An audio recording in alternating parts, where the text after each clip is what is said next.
Good morning, नमस्कार, सत श्री अकाल, आदाब दोस्तों। हम लोग शायद सिर्फ ये जानते हैं कि हमारे लिए विटामिन डी इम्पॉर्टेंट है और हमारी हड्डियों के लिए, बोन्स के लिए कैल्शियम और विटामिन डी की ज़रूरत होती है।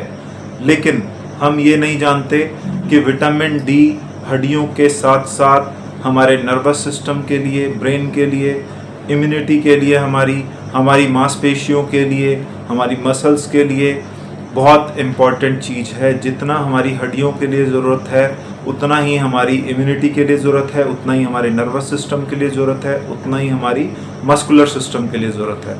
तो बहुत इम्पॉर्टेंट विटामिन डी एक हार्मोन है, एक विटामिन है।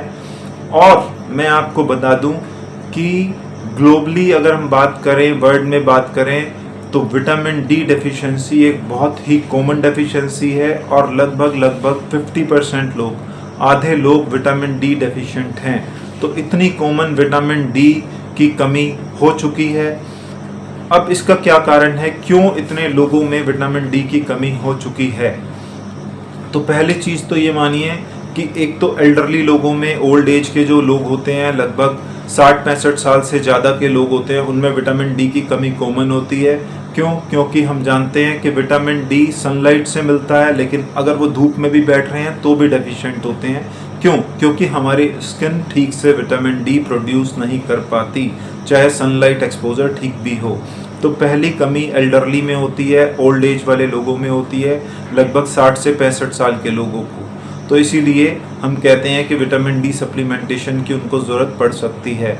दूसरी चीज़, अगर आप डार्क कलर हैं, जो डार्क स्किन पीपल होते हैं, काले लोग होते हैं, सांवले से ऊपर वाला कलर होता है, डार्क कलर होता है, उसमें मेलानिन जो होता है, मेलानिन पिगमेंट हमारे स्किन में जो डार्क कलर के लिए रिस्पॉन्सिबल होती है, वो हमारे विटामिन डी के प्रोडक्शन को कम करती है। तो इसलिए डार्क कलर पीपल में भी vitamin D deficiency commonly encountered होती है।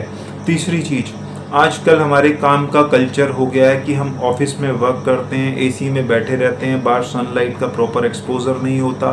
नर्सिंग होम में भी हम अंदर ही बंद रह के रहते हैं। तो हमारा जो वर्किंग कल्चर है वो हमारा एक बंद एटमॉस्फेयर में है, जहाँ पे प्रॉपर सनलाइट नहीं मिल रही है, प्रॉपर सन एक्सपोजर नहीं हो रहा है।